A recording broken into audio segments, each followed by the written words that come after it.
여러분 안녕하세요.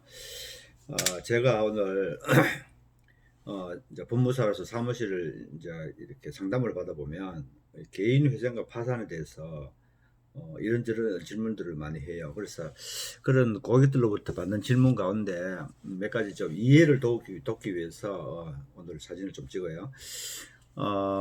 이제 다른 사람한테 돈을 빌려가지고 변제를 정상적으로 하는 것이 다 도리죠. 도리인데 세상에서 살다 보면 또 뭐 그게 뜻대로 잘 안 되는 경우도 있습니다. 그럴 경우에 이제 개인 회생이나 파산을 이제 생각하게 되는데 먼저 우리 이제 개인 회생이나 파산이 이제 채무자를 보호하기 위한 그런 법이라고 보여지는데 어떤 경우에 개인 회생이나 파산을 할 수 있는가 이게 이제 궁금한 분들이 많아요.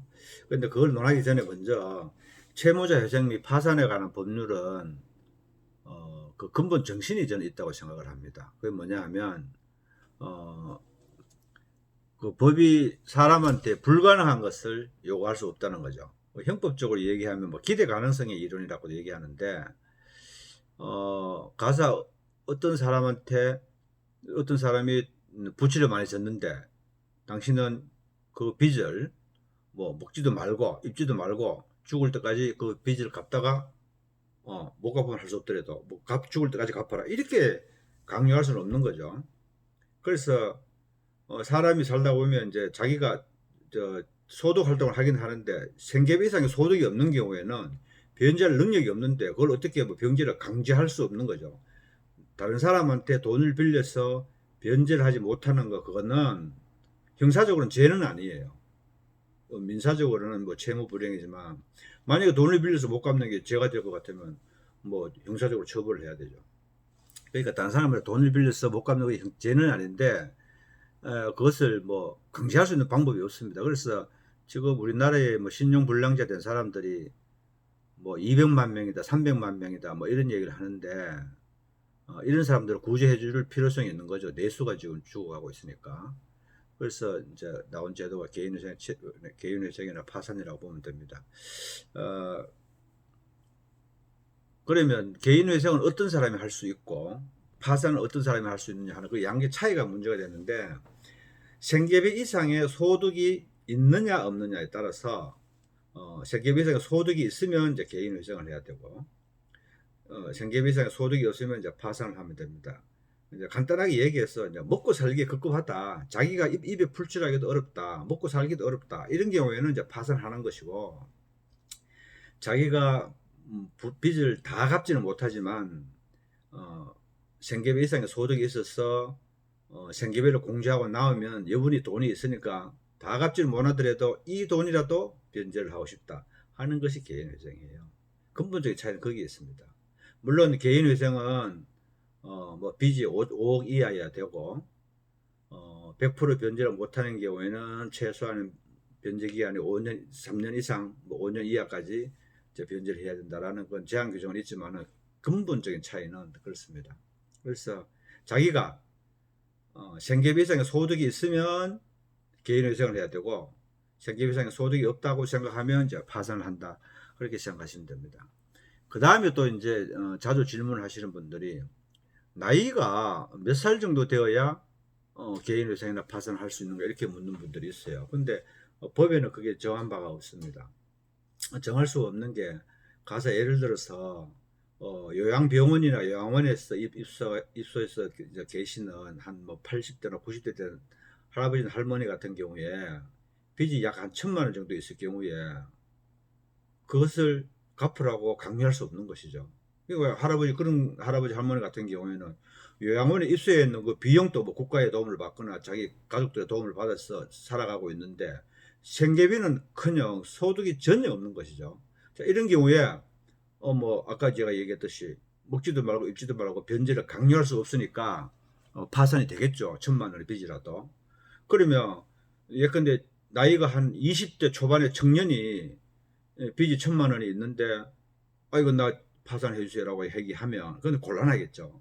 최저임금 요즘 뭐 한 180만 원쯤 되는데 생계비를 공제하고 남은 여력이 있을 수 있다. 젊은 사람이 돈을 벌어서 좀 갚으려고 노력을 해봐라 라는 취지에서 파산은 안 되겠죠.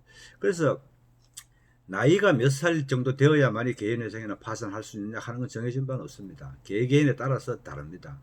개인한테 변제를 강요하는 것이 부당하다거나 너무 무리라고 보여진다거나 기대 가능성이 없다고 보여지는 경우에는 개인회생이나 파산에 의뢰할 수 있다고 그렇게 보여집니다.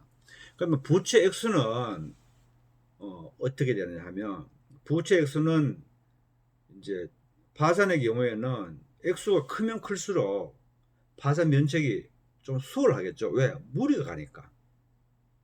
그러면 파산 면책은 얼마부터 면책할 수 있느냐? 그건 정해진 바가 없다고 말씀드렸고, 개인회생의 경우에는 이제 5억 이하여야만이 이제 개정회생 신청할 수가 있고, 파산의 경우에는 부채금이 많으면 많을수록 파산 면책이 수월하다 하는 얘기는 제가 처음에 얘기했듯이 그 입법 정신이 인간에게 불가능한 것을 강요할 수 없기 때문에 그런 것입니다. 액수가 적으면 될 수 있는 대로 개인회생을 취하는 것이 맞겠죠. 그 다음에 또 이제 이혼을 해야 되는가라고 물어보는 분들이 많아요. 개인회생이나 파산을 하려면 그 이혼해야 되는 거 아니에요? 뭐 이렇게 물어요. 또 인터넷에 어디 알아보니까 뭐 이혼해야만이 파산한다 하던데요. 라고 주장하는 분이 있어요. 근데 그건 아닙니다. 이제 형편이 어려워져서 부부간에 이제 애정이 좀 식으니까 이혼하신 분들은 사실상은 많아요. 파산하시는 분들 가운데 이혼하신 분들은 많은데, 파산하기 위해서 이혼을 해야 되는 건 아니에요. 만약에 파산 면책을 받으려면 이혼을 해라 라고 할 것 같으면 그건 있을 수가 없는 법이죠. 자유민주주의 하에서. 그래서 개인회생이나 파산을 할 때 이혼하신 분들이 많을지는 몰라도 이혼을 하여야만이 개인회생이나 파산을 할 수 있는 것은 아닙니다.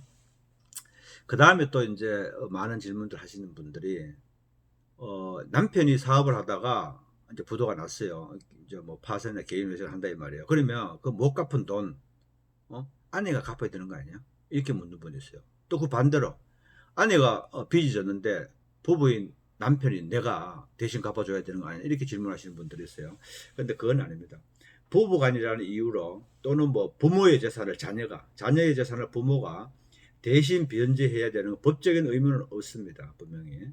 물론 이제 부모님이 돌아가시면서 부채를 남기고 간 경우에 상속을 받게 되는데, 그 경우에도 뭐 상속 포기나 한정 승인의 기회가 있기 때문에 다른 사람의 부채를 자기가 대신 갚아야 되는 경우, 가족이라는 이유로, 뭐 형제간이라는 이유로, 부모 자식 간이라는 이유만으로 타인의 부채를 내가 대신 갚아야 되는 경우는, 그런 경우는 없다, 이렇게 말씀드릴 수 있습니다.